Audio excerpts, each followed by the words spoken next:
Good morning class. मैं धरा श्रीवास्तव, आपकी हिंदी टीचर। बच्चों, आज हम लोग जो टॉपिक पढ़ने वाले हैं हिंदी में, वो हमारे हिंदी व्याकरण से जुड़ा हुआ है। हमारे हिंदी व्याकरण में जो पहली शुरुआत होती है वो होती है हमारे सबसे पहले टॉपिक जो कि संज्ञा है। ठीक है, तो संज्ञा को देखते हैं कि संज्ञा है क्या, इसे कितने भागों में बांटा गया है, ये कितने तरह की होती है, हम इसे पहचानते कैसे हैं और इनका हम अलग अलग छांटते कैसे हैं। ठीक है, संज्ञा जो होती है वो किसी भी व्यक्ति, वस्तु, स्थान, गुण यानी क्वालिटी या भाव यानी कि फीलिंग आदि के नाम को संज्ञा कहते हैं। जैसे राम किताब, जैसे राम जो हो गया। ठीक है, जैसे हमारे पास है राम। राम क्या है? राम किसी का नाम है, तो किसी व्यक्ति का नाम है वो है राम। अगला है वस्तु। ठीक है, किताब जो है वो एक तरह की वस्तु ही तो है। स्थान, किसी जगह का नाम, जैसे यहाँ पर पटना लिखा है तो पटना एक स्थान का नाम है। गुण, किसी की क्वालिटी, किसी की अच्छाई, तो सच्चाई, सच्चाई किसी का व्यक्ति का गुण होता है।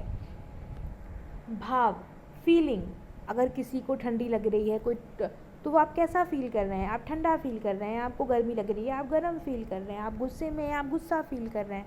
ठीक, तो जो भाव होता है उसका एग्जाम्पल है हमारे पास गर्मी। तो इन सभी चीज़ों का जो नाम हम देते हैं उसे हम संज्ञा कहते हैं। जैसे कि अगर हम कह रहे हों कि राम को किताब पढ़ते हुए गर्मी लग रही है।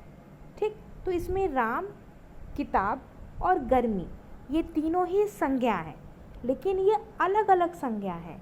राम जो है वो व्यक्ति के बारे में बता रहा है, तो ये व्यक्तिवाचक संज्ञा हो गया। किताब पढ़ रहा है तो किताब जो हो गई वो वस्तु हो गई, तो ये हमारी जाति में आ जाएगी। ठीक है, इसके बाद आ जाएगा हमारे लिए गर्मी लग रही है, यानी उसको एक तरह का भाव फील हो रहा है, जो कि भाववाचक संज्ञा हो जाएगा। तो इस तरह से संज्ञा के 5 भेद होते हैं।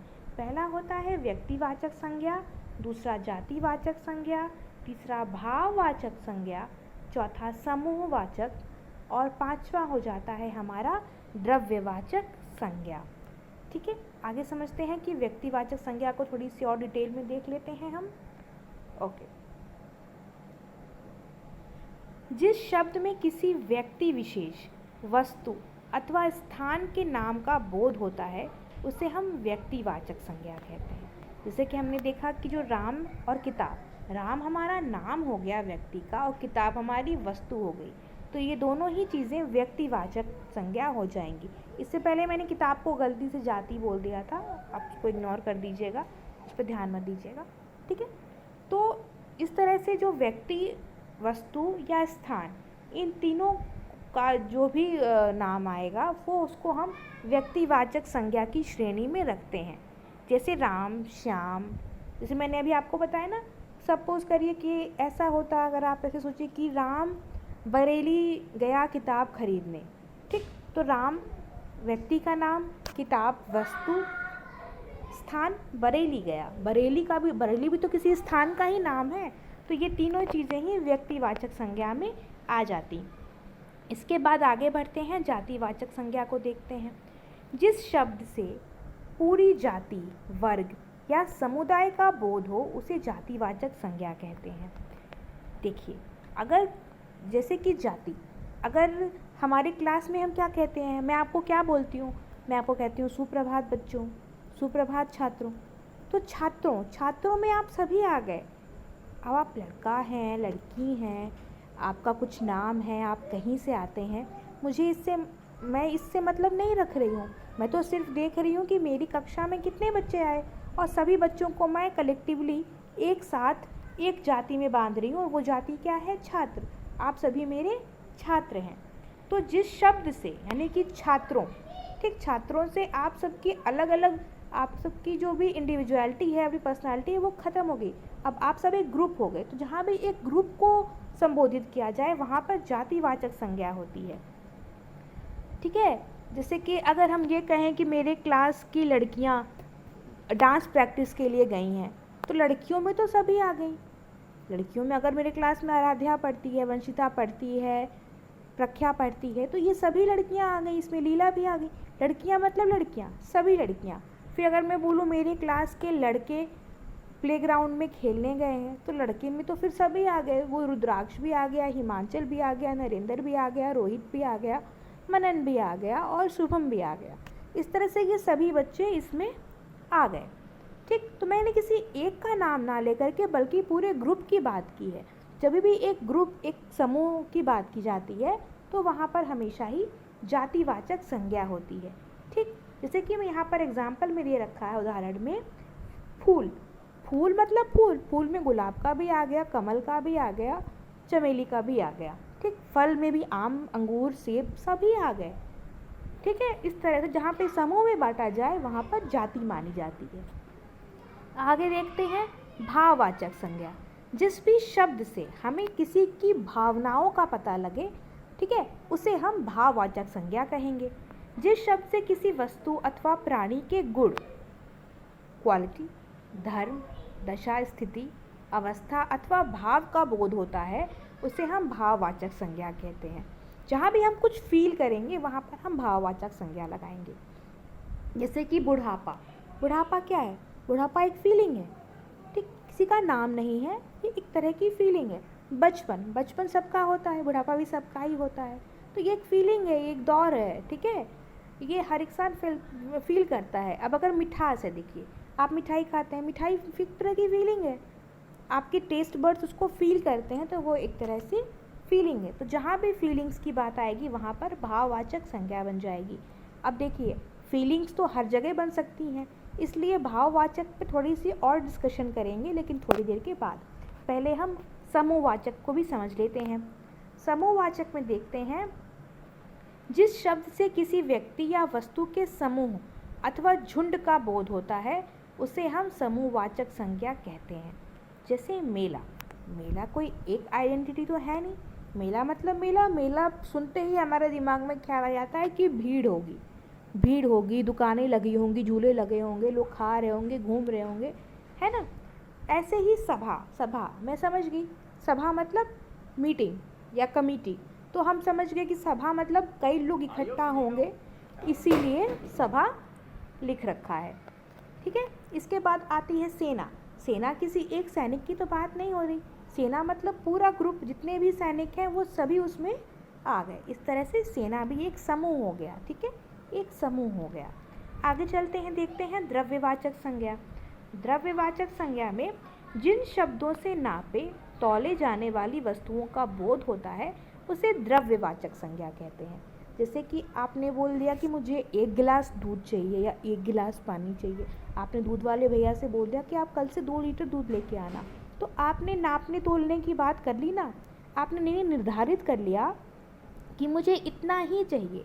तो जहाँ पर भी आप चीज़ों को नाप सकें, ठीक है, आप बुढ़ापा नहीं नाप सकते, आप बचपना नहीं नाप सकते, ठीक है, आप किसी की सच्चाई को नहीं नाप सकते, आप किसी लड़की को नहीं नाप सकते, आप फूल को नहीं नाप सकते, आप इन सब चीज़ों को नहीं नाप सकते। जिन चीज़ों को आप नाप सकते हैं, तोल सकते हैं, उन चीज़ों को हम द्रव्यवाचक संज्ञा की श्रेणी में लाते हैं।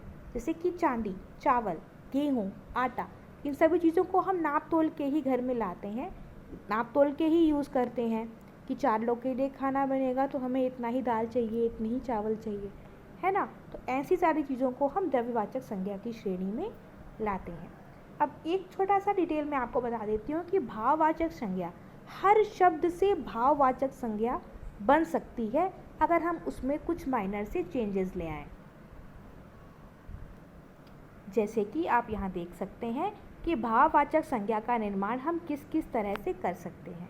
ठीक, सबसे पहले जो भाववाचक संज्ञा होती है वो 4 प्रकार के शब्दों से बनती हैं। ठीक है, पहला देखिए जातिवाचक संज्ञा से। अगर कोई लड़का है तो आपने अक्सर सुना होगा कि अरे इसने लड़कपन में ये कर दिया, तो लड़का तो आपका क्या है, लड़का आपको मैंने इससे पहले वाले वीडियो में बताया कि लड़का जो है वो एक व्यक्ति है। ठीक है, एक व्यक्ति है, लेकिन अगर लड़कपन की बात आ जाएगी तो वो क्या हो जाएगा, वो उसकी क्वालिटी हो जाएगी। ठीक, तो वो उसकी फीलिंग हो जाएगी, और यहाँ जहाँ पे फीलिंग जुड़ जाती है वहाँ पर हमेशा भाववाचक संज्ञा हो जाती है। ठीक है, लड़का क्या है, लड़का एक तरह की जाति ही तो है। बूढ़ा क्या है? बूढ़ा एक जाति है। मित्र क्या है? एक जाति है। ठीक है, तो इस जाति को जब हम बदलते हैं, बुढ़ापा, मित्रता, साधुता, ठीक है, तो इस तरह से हम जातिवाचक संज्ञा से हम भाववाचक संज्ञा बना सकते हैं इनको बदल के। एक चोर ने चोरी करी, ठीक, अब चोर कौन है? चोर तो कोई भी हो सकता है, चोर का कोई नाम नहीं है यहाँ पर, ठीक। तो चोर में मतलब जितने भी चोर हैं सभी आ गए। तो चोरों की जो जाति है, जो ग्रुप है चोरों का, ठीक, उनका जो फीलिंग है, उनका जो गुण है, ठीक है, वो क्या है? उनका जो भाव है वो क्या है? चोरी। क्या करते हैं वो? चोरी। तो चोरी उनका भाव हो गया और चोर उनकी जाति। ये बात समझ में आई? जैसे शत्रु है, शत्रु मतलब एनिमी, दुश्मन, ठीक। शत्रु तो कोई भी हो सकता है। तो शत्रु जितने भी हैं उन सबका अपनी एक जाति है, ठीक, और उनकी जाति का जो भाव है वो है शत्रुता। इसी तरह से आगे देखिए, विशेषण से हम कैसे बना सकते हैं जाति। विशेषण मतलब कोई भी क्वालिटी। तो सपोज करिए कि जैसे पिछले में हमने डिस्कस किया था मीठा। अगर कुछ मीठा है तो उसकी क्वालिटी क्या है? उसकी मिठास। अगर कोई सुंदर है तो उसकी क्वालिटी क्या है?